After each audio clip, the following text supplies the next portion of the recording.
उस पर उतना काम नहीं हो पाया जितना होना चाहिए था। राजन साहब आप बने रहिएगा सर। हमारे साथ एक और खास मेहमान हमारे साथ जुड़ रहे हैं, प्रमोद बत्रा साहब। प्रमोद बत्रा साहब, मैं नई टैक्स पॉलिसी के तहत अपना आईटीआर फाइल करता हूं, अगर आप मुझे सरल शब्दों में बता सकें कि मुझे कितना फायदा होगा सर और कैसे होगा अलग अलग टैक्स स्लैब में। Can you repeat your question? नई टैक्स पॉलिसी के तहत जो लोग अपना रिटर्न फाइल करते हैं उनको अब नए टैक्स स्लैब में, जिसका ऐलान वित्त मंत्री ने किया है, कैसे कितना फायदा होगा सर? तो फाइनेंस मिनिस्टर जी ने कहा है कि इस साल जो नए टैक्स स्लैब्स बनाए हैं उसके अंदर 17,500 रुपये पर इंडिविजुअल उनको बेनिफिट होगा। तो स्लैब्स को वाइडन कर दिया गया है, तो उसका इंसेंटिव, उनका benefit will be passed on to the individuals which is 17,500 rupees. But if I were to talk about the general other taxes, मैं आपको कैपिटल गेन्स टैक्स जो है उसको 10% से बढ़ा के 12.5% कर दिया गया है।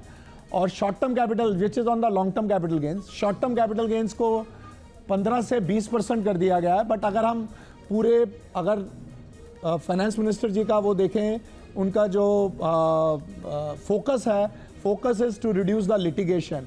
उन्होंने विवाद से विश्वास स्कीम इंट्रोड्यूस करने की बात करी है, उन्होंने ट्रांसफर प्राइसिंग डिस्प्यूट्स को रिड्यूस करने की बात करी है, उन्होंने फॉरेन कंपनीज के टैक्स रेट को रिड्यूस करने की बात करी है, और उन्होंने ये भी कहा है कि जो रीअसेसमेंट है, यानी कि जो आपका एक असेसमेंट जो कंप्लीट हो जाती है फिर से खोलने के लिए उन्होंने जो प्रावधान लाया है, पिछले सालों के अंदर 2 साल पहले उन्होंने 3 साल, पहले 6 साल होता था, फिर 3 साल और 10 साल का पीरियड किया, उसको रिड्यूस करके उन्होंने 5 साल का पीरियड कर दिया है। जहां पे सर्च और सीजर होगा वहां पर ही 6 साल रखा है, which is a very welcome move. ये पूरा ओवरऑल बजट को सबसे पहले मैं चाहता हूं उसको एवोल्यूट कीजिए, क्योंकि देखिए मिडिल क्लास को लेकर बहुत विजन था, किसानों को लेकर बहुत फोकस था, गृहिणियों को लेकर बहुत फोकस था, रोजगार को लेकर बहुत फोकस था, मुद्दे बहुत सारे थे। न्यू टैक्स स्लैब के ऊपर ही ज़्यादा फोकस दिखा, टैक्स स्लैब के ओल्ड रिजिम पे बात नहीं हुई। इसको क्या आप ओवरऑल कैसे देख रहे हैं?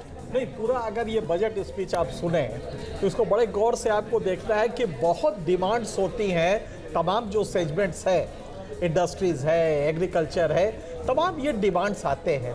अब सरकार की दिक्कत ये है कि एक पॉलिसी के तहत क्या वो इंफ्रास्ट्रक्चर डेवलप करने में ज़्यादा वो दे या इमीडिएट जो कंसर्न है उसको एड्रेस करे।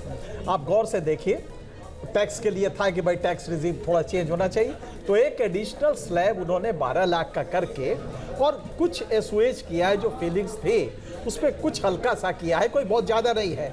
लेकिन डायरेक्ट टैक्स से ज़्यादा तो आप इनडायरेक्ट में जीएसटी में महंगाई बढ़ जाती है तो ले लेते हैं। तो इसलिए हमारा कंसर्न होना चाहिए कि उसमें क्या किया है। और ये बड़ी अच्छी बात है कि 1 करोड़ लड़कों को जो जॉब में आएंगे उनको इंटर्नशिप 1 साल की 500 जो टॉप कंपनीज हैं उसमें सरकार देगी और 5,000 रुपए महीना देगी 5 साल में। तो मैंने कैलकुलेट किया तो हर साल 60,000 करोड़ सरकार को देने पड़ेंगे। आप यूं समझ सकते हैं कि 20 लाख हर साल ये लड़के इंटर्नशिप में जाएंगे इन 500 कंपनियों में। तो ये मेरे ख्याल से एक लड़कों को इंसेंटिवाइज करने का। और दूसरा जो मनोज जी ने बड़ा बढ़िया सवेरे कहा था, मुझे बल्कि तारीफ करनी होगी कि इतना सही असेसमेंट था कि जॉब अगर आप दे रहे हैं तो इसको इंसेंटिवाइज किया जाए इंडस्ट्रीज को कि भाई आप जॉब देंगे तो हम ये सुविधा देंगे। क्योंकि कॉर्पोरेट में अभी जो आपने इकोनॉमिक सर्वे देखा होगा, कॉर्पोरेट पे यही आरोप लगाया गया कि भाई प्रॉफिट तो तुमने 4 गुना कर दिया 3 साल में, लेकिन जो जॉब्स क्रिएशन था, जिसके लिए मशीनरी लेना था, जिसके लिए इंटेलेक्चुअल प्रॉपर्टी में इन्वेस्ट करना था, उसकी जगह तुम मकान और दुकान खरीदते रहे, अपनी प्रॉपर्टी बढ़ाते रहे। तो ये कहा जा रहा है अब इंडस्ट्री से कि आप जॉब दीजिए लड़कों को, हम उनको इंटर्नशिप का पैसा देंगे और आपको प्रोविडेंट फंड में हम रिलैक्सेशन देंगे 3% का। ये सब चीजें जो की है, ये एक नया एटमॉस्फेयर बनाएगा, जॉब कॉर्पोरेट को जॉब के प्रति उत्साहित करेगा। मनोज सर, 11 लाख करोड़ रुपए का कैपेक्स इंफ्रास्ट्रक्चर पर, जीडीपी का 3.4% के आसपास बजटरी एलोकेशन, इसका क्या मतलब होने जा रहा है सर आने वाले वक्त? देखिए, ऐसा है कि इस गवर्नमेंट का फोकस पूरा का पूरा इंफ्रास्ट्रक्चर डेवलपमेंट में पहले भी था, अभी भी है, और एक इंडिकेशन है कि आगे आने वाले टाइम पे भी वो रहेगा।